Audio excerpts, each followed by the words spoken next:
Breaking news also ti ṣẹlẹ̀ ẹ jẹ́ ká wo nǹkan tó ń ṣẹlẹ̀ Nàìjíríà pẹ̀lú oríṣiríṣi wàhálà ṣá ká tiẹ̀ tó wo náà ẹ jọ̀ọ́ ẹ bá wa like fídíò wa kẹ́ subscribe ẹ lè máa gba àwọn notification oríṣiríṣi. Ó ti padà get started wọ́n ti ní kí wọ́n revoke license MTN ẹ lè máa pa wá ní South Africa wọ́n ti ní kí wọ́n revoke license MTN àti DSTV ẹ̀yin South Africa ṣebí wọ́n ti ṣépè xenophobia fún yín àwọn senate Nàìjíríà náà ti yarí àwọn senate Nàìjíríà àwọn gan ti fárígá wọ́n ní kí wọ́n revoke license MTN àti license DSTV anything tó bá ti jẹ́ property South Africa ẹ revoke license wọn. South Africans are complaining pé Nigerians ń gba ṣé àwọn ṣe wọ́n ní gbogbo ṣé àwọn ní Nigerians ń gbà ṣe okay now Nigeria government to revoke MTN and the DSTV license àbí àwọn tó bá àwọn Nigerians tí wọ́n bá lé láti South Africa tó bá wá sílé ṣé fẹ́ máa wá ta kúlíkúlí ni tó fẹ́ máa wá ta gàrí ni ṣé kò ní ẹni tó ní sense tó lè ṣe MTN ní Nàìjíríà ni àbá láwọn tó lówó tí wọ́n lè ṣe DSTV Nàìjíríà ẹ jẹ́ kó di wóró sí wóró kó di kọ̀rọ̀ sí kọ̀rọ̀ náà tẹ́mi South Africa bá gbé South Africa if dem born on a papa well o mo na kon carry MTN comot for Nigeria àwọn ọmọ Nigeria tá wà níta náà káwọn ní kó wá ṣiṣẹ́ kó wá ṣe dáadáa let them employ only Nigerians into MTN into DSTV South Africa I think wọ́n ti ṣe ìpè fún yín. This is not the first time. This is not the second time. And anything by ẹ máa bẹ̀rẹ̀ sí ni máa pa àwọn èèyàn ni wọ́n ṣépè fún. South Africa is the worst. South Africa, I am saying this. Èní ni May 6, 2026, Yorùbáwùyí lórúkọ mi. South Africans are the worst Africans in African continent. Africans don't behave like South Africans. South Africans don't behave like Africans. They are vampires. Anything that belongs to South Africa in Nigerian government, ẹgbẹ́ ìgbésẹ̀ yé ṣe bí olórí burúkú. Nigerian government, wake up, stand up. There's controversy in Senate House now. Some are saying they should revoke license of MTN and the DSTV. Some are saying they should do it pẹ̀lẹ́pẹ̀lẹ́lì. As how now, when South Africans went into Nigerians' businesses, do they do it jẹ́jẹ́lì? Ṣé wọ́n ṣe jẹ́jẹ́lì ni? Wọ́n bẹ̀rẹ̀ sí ní pa àwọn èèyàn wa, wọ́n bẹ̀rẹ̀ sí ní já ṣọ́ọ̀bù wọn, wọ́n ṣe oríṣiríṣi, wọ́n ṣe bí olórí burúkú, wọ́n ṣe bí ẹni òfò. Now, Nigerian senators, you want to do it jejely with them. Thank you, Oshoko Baba, Osho Mole, Osho Baba. Thank you, God bless you. And the other senate, no, thank you. Money, if you do me, I do you. God no go first. Even man no go first. Do me, I do you. God no go first. Nigerian senators, they don't yari pata. But trust Akpabio. Akpabio wants them to do it diplomatically. Akpabio, what is diplomatic with South Africans? Are the South Africans diplomatic? Are they treating our people in a diplomatic way? Don't they have the president? Even their president has been muted. He is silent on this xenophobia going on in South Africa. South Africa military, all their parastatals, they have been quiet, saying nothing, because one Nigerians bear. One Nigerians bear. They threaten us. They want Nigerians, want shorishi for Nigerians, because they know Nigerians are like eye for eye, God bless you. An eye for an eye, a tooth for a tooth. We know where South Africans are. We know where they dey. Where South Africans dey. We know where they dey for Nigeria. Okay, they say we are taking their jobs. They should leave our jobs also. Let South Africans be for South Africans and Nigeria job to be for Nigerians. Ẹ revoke license MTN. Ẹ gba license MTN. Ẹ gba license DSTV. If I were, see, Nigeria leaders, Nigeria government, you guys are not ashamed. You are a shameless set of people. Assuming pé ẹ ṣèlú dáadáa. Assuming pé ẹ ṣèlú dáadáa. Why will Nigerians be running helter-skelter everywhere? They should revoke the license of ShopRite. Revoke the license of MTN. Also revoke the license of DSTV. Yes. They want our people out of South Africa. Okay, if they could go out of South Africa, they are coming to Nigeria to do what? To sell kuli-kuli? Abi to sell donkwa? They must come to Nigeria and work. Even though they said they have over 2,000 Nigerians living in South Africa. Èèyàn 139 péré ló làwọn fẹ́ padà sílé.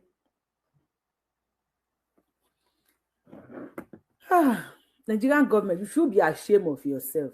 You should be very, very ashamed of yourselves. Ẹ̀yin tèmi, ẹ káàárọ̀, ẹ káàsán, ẹ káalẹ́, ẹ káàbọ̀. Ẹ kú dédé àsìkò yìí. According to the time tí show yìí bá bá yín. Before I go deeper into this show of South Africa xenophobia, ẹ jẹ́ ká gba àdúrà. Ó ṣọ́ọ̀kì yín. Lórí àwọn sínétọ̀ Nàìjíríà, Olúwa gba ọpẹ́ wa. Lórí àwọn politicians Nàìjíríà, Olúwa gba ìyìn wa. Ẹ̀yin tó wà lórí YouTube, ṣé rí nǹkan tí mò ń show. Lórí àwọn sínétọ̀ Nàìjíríà, Olúwa gba ọpẹ́ wa. All the senators in Nigeria, Nigeria politicians, Olúwa gba ìyìn wa. Can you imagine? See what I am showing you. Tó bá ń gbọ́ wèrè rè ó wèrè. Tó bá ní wèrè dá wèrè rè ó wèrè. Nigeria politician in Mokwa, Niger State. Ó empower àwọn èèyàn pẹ̀lú $1 notes. Olórí ibú pọ̀ ní Nigeria politicians o. Fídíò yẹn lẹ́ ń wò yẹn o. A political aspirant in Nigeria empowered his constituency with $1 notes. Olórí ibú làwọn people yìí, Ọlọ́run. And imagine, people are now taking picture. They are taking pictures. Pẹ̀lú $1 notes, wọ́n fi empower wọn. $1.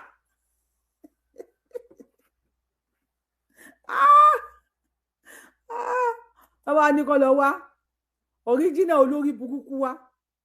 Kò ní káwọn èèyàn lọ sí jìnnà. If they say they should go and bring olórí burúkú. Imagine. Why South Africans will not be chasing out Nigerians? Why the world will not be rejecting Nigerians? $1. Nothing wey Musa no go see for Nigeria gate. We have seen politicians tí wọ́n fún àwọn Nigeria women ní pátá.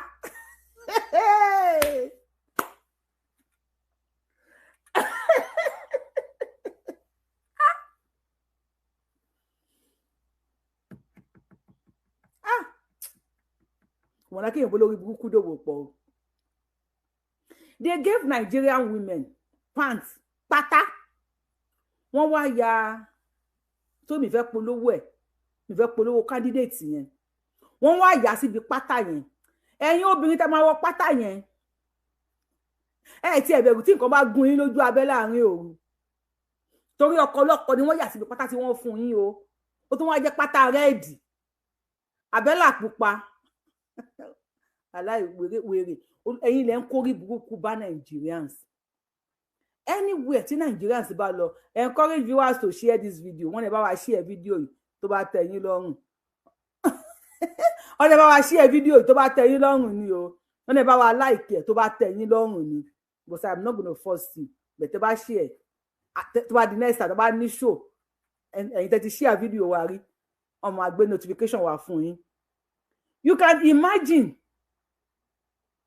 empower máa dáre èló ni $1 ná and they are now posting jẹ́ kí n gbé kó tóbi dáadáa kéde bá rí wọ́n tún post wọ́n ń ya fọ́tò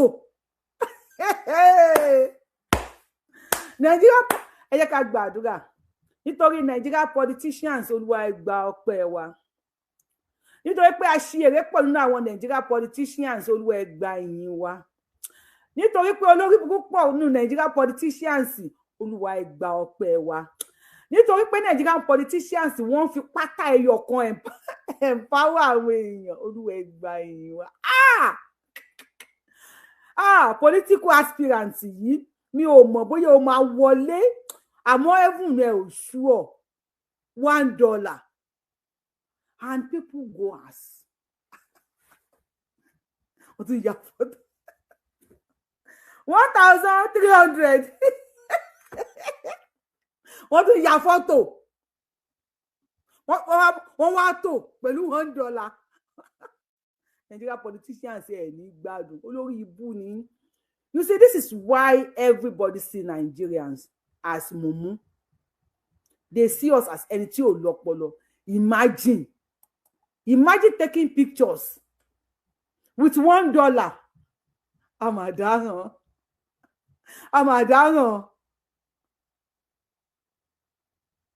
why is that 1,375 why is South African tí wọ́n ní máa lé wa káàkiri why will the world not be against Nigerians why won't they see Nigerians as mumu mo ń bọ̀ wá bá wá aspirant mo ń bọ̀ wá bá ẹ mo kọ́ fẹ́ lọ sí ẹ̀ka lọ sí Senate House no tap ẹ ṣe gan God bless you ẹ̀ka kọ́kọ́ lọ sí Senate House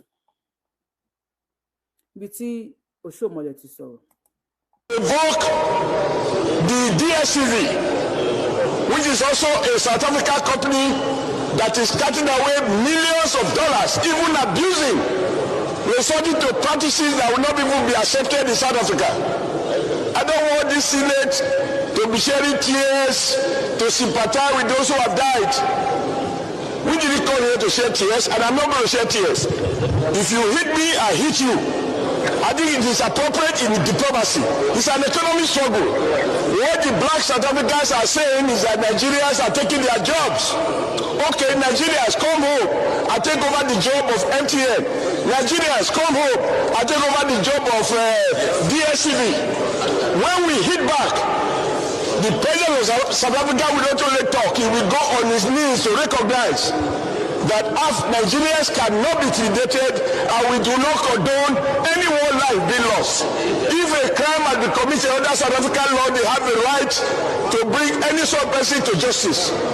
But to kill our people as if we are helpless, we are not. By the time we turn in the economy hardship, we withdraw. Please, if you support what Senator Adams Oshomole have just said, let me see your comments in the comment section.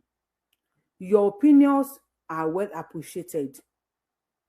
And to bá support nǹkan tí Senator Adams Oshomole tó sọ nísìn wípé kí wọ́n revoke license DSTV, kí wọ́n gba license MTN, kí wọ́n sì license Shoprite, any properties tí South Africa bá ní Nàìjíríà kí wọ́n sì license wọn, kí Nigerians tó wà labroad kó máa bọ̀ nílé, kó wọ́n take over MTN. You support him. I'm going to put your comment in your opinion. Kó máa bọ̀ nílé, kó wọ́n take over MTN, kó wọ́n take over Shoprite, kó wọ́n take over say DSTV. If you hit me, I hit you. South Africans has been taking us for granted, not be today. In anything, South Africans, they are animals. Yes. In African continent, South Africans, they are animals. With their xenophobia. Xenophobia every time in anything. The black South Africans. If you support what Oshoba just said, please let me see your opinion in the comment section. If you see our people are taking your ground in South Africa, okay, leave our country also. If not for these useless politicians that are killing Nigerians, many lives has been lost. Nigerians imagine your mẹ́rin olóyún fẹ́ bímọ jẹ́ kó hospital. South Africans, wèrè nìyí o, olórí ibu nìyí. Let's wait and see what Nigeria government will do. We are waiting to see what you guys will do. Now, hear from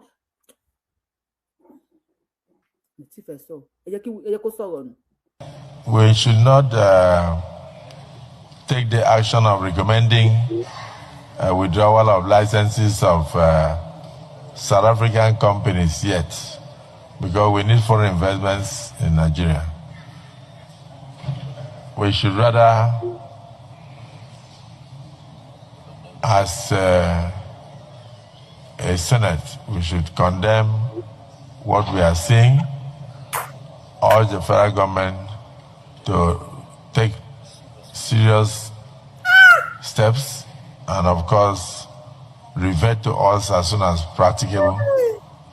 And if need be, we can also set up a committee after the federal government has returned to meet with our counterparts in the South African Parliament, because we have a lot of South Africans living in Nigeria. And if we move to go and start dragging them from their kitchens, naked them, drag them on the streets, stone them, and use blocks to kill them, or burn them inside their shops, we are returning to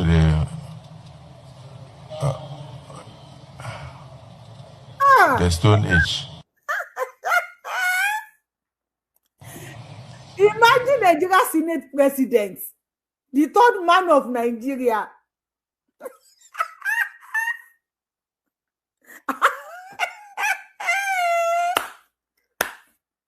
Nigeria Senate President. Akpabio. Walai. Akpabio gongo lorúkọ ẹ̀.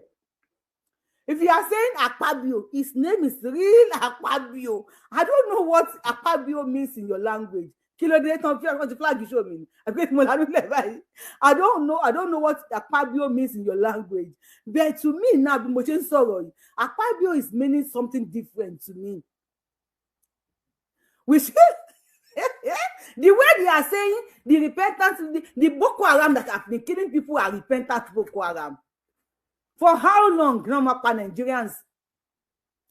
For how long? If you support Akpabio, now Senator Oshomole Tisoro, if you support Senator Oshomole, let's see your comments in the comment section. And if you support Akpabio, let's see your comments in the comment section.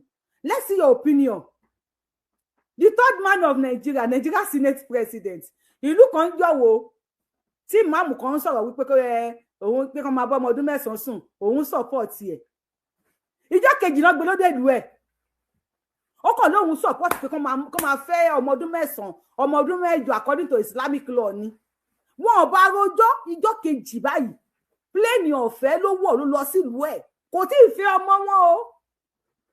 Kò bá ọmọ wọn sùn lọ́mọ ọdún mẹ́sàn-án o. Kò pa àwọn èèyàn wọn o. Pléènì ọ̀fẹ́. Àwọn those are the working fans. Those are the working countries. Àwọn òlú tó ń ṣiṣẹ́ nìyẹn. Wọ́n gbé ní pléènì ọ̀fẹ́ straight. Ó dèlú ẹ̀ straight ni. Wọn ò bá rojọ́. Now wọ́n pa Nigerians ní South Africa. Wọ́n wá ń sọ wípé kó revoke license àwọn South Africans tó wà ní Nigeria. The Senate President nìyẹn. Senator Akpabio. Dànù. Má fọ́ sí dànù. Mo wà lórí live show.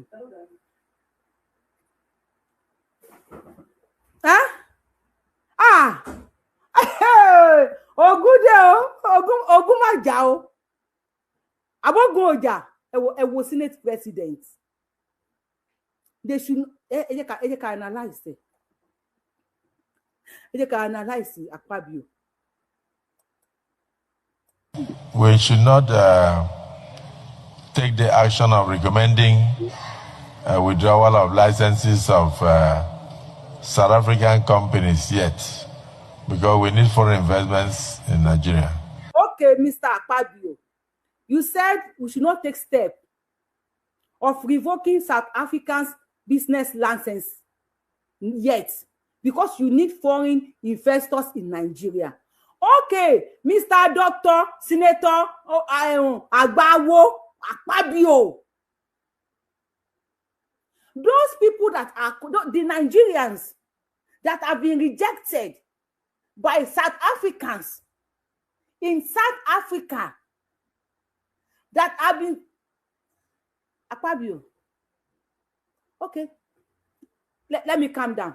The Nigerians tí wọ́n ń bọ̀ láti South Africa wá sí Nigeria, which job you won't give them? The South Africans say they are taking their jobs and they want to chase them out of their country. They are already chasing them, killing them out of their country.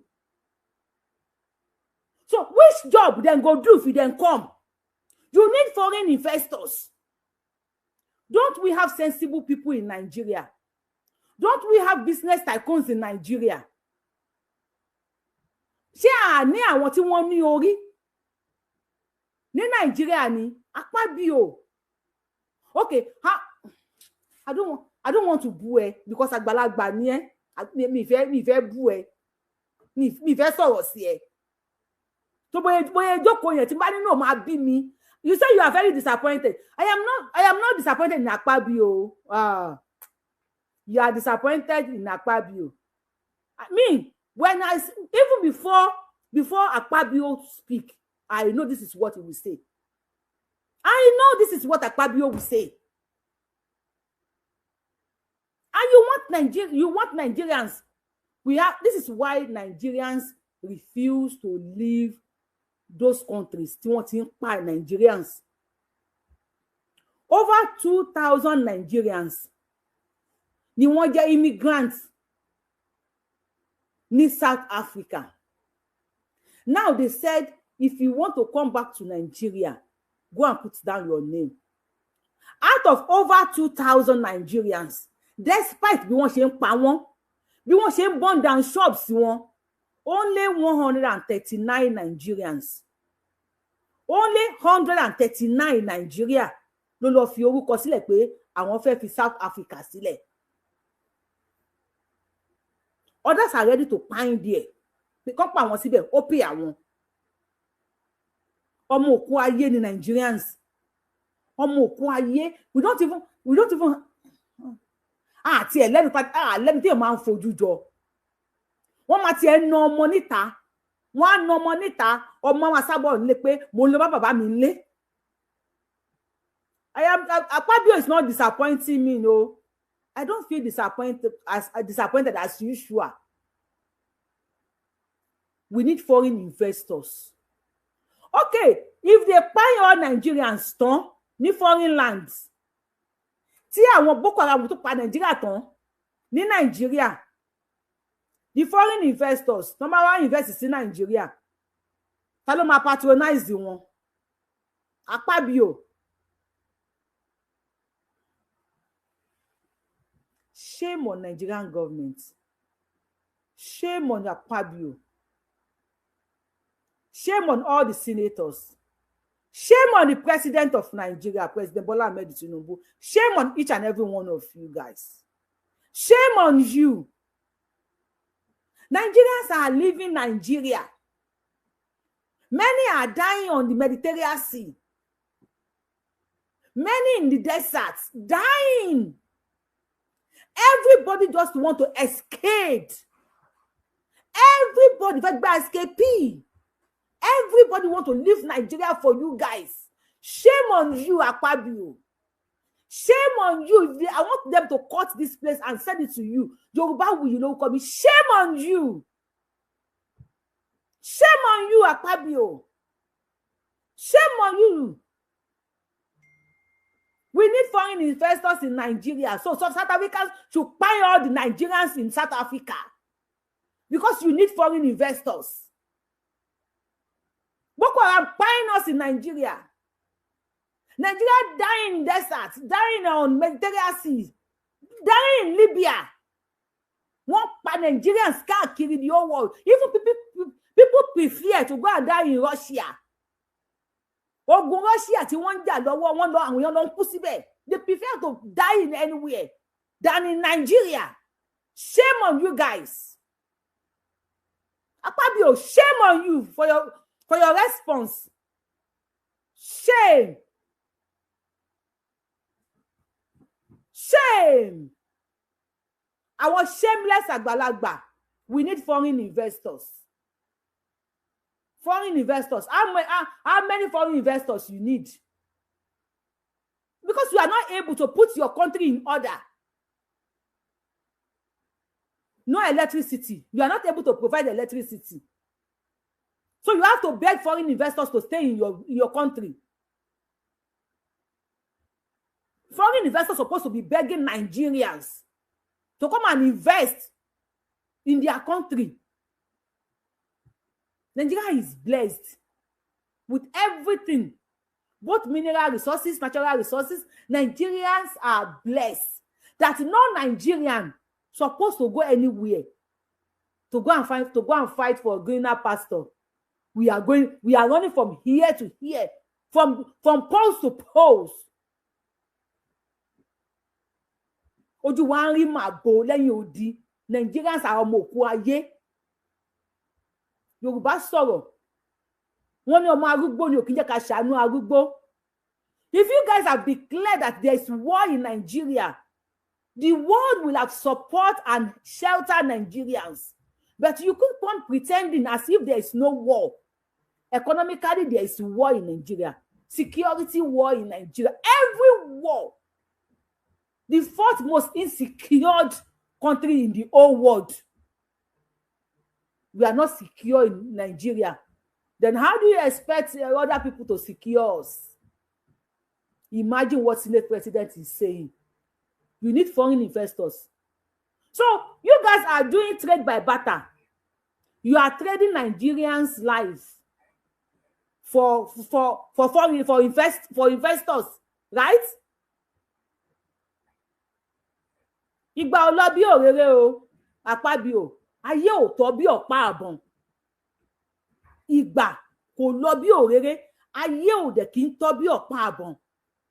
One day go be one day. Monkey go market. You no go come back. You no go come back. Shame on you, Senate President. Nonsense Senate, concubinity Senate President. Sorrow. We should rather, as a Senate, we should condemn what we are seeing, urge the federal government to take serious steps and, of course, revert to us as soon as practicable. And if need be, we can also set up a committee after the federal government has returned to meet with our counterparts in the South African Parliament, because why are you setting committee to meet with South Africa? Why? Akpabio, why are you guys setting up committees to meet with the South Africans that are buying your people, that are destroying the businesses of your people? Akpabio, why are you setting up committees? Shame on you. Shame on Nigerian government. Why are you guys setting up committee? Then pinch you, pinch them back. Then slap you, slap them back. Even though you don't want to chase them, don't want to do this, don't want to do that. Revoke the license of all the South African businesses in Nigeria. You always condemn. We condemn 200 kill in Kwara State. We condemn 500 kill in Plateau. We condemn 70 kill in Bauchi. We condemn 200 kill in Sokoto. We condemn. Nigerian government, you condemn. We condemn. You always condemn. In Nigeria, Nigerians are losing their lives. You condemn.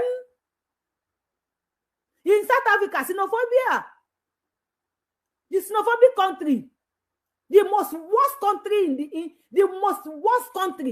in African continent, South Africa, are now killing your people. We condemn. It shows you guys can trade Nigerian lives for anything. You condemn. We condemn. You will set up committees to go and meet South Africans. Why setting up committees? South African president, check on your phone. So South African president did not have phone. Tinubu cannot. South African president, Choti ya wèrè ni. Tó bá tún ná ọmọ mi ẹyọ kan, màá gbogbo ilé iṣẹ́ yín tó wà ní Nàìjíríà, màá ti pa. Ṣùgbọ́n ẹ lè ti pa torí ṣọ́ọ̀pù tẹ́fẹ́ jẹ. Ẹ lè ti pa. Ẹ lè ti business àwọn South Africa pa. Because of what you will eat. Your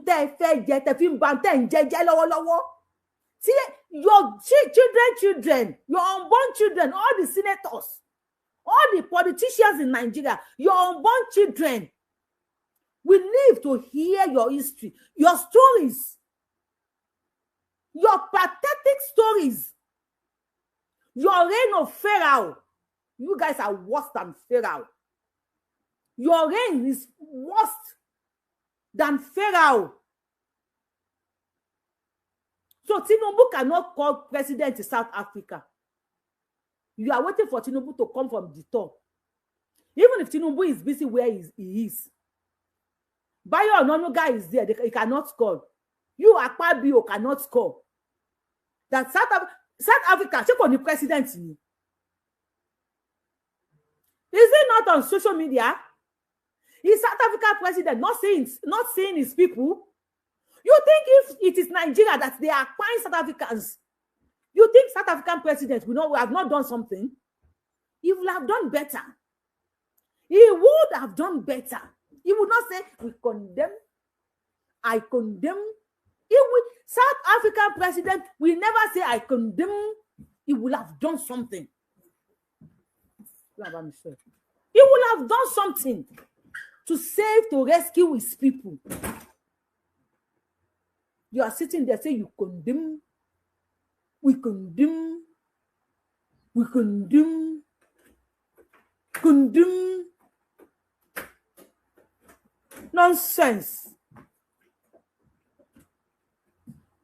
So we have a lot of South Africans living in Nigeria, and if we move to go and start dragging them from their kitchens,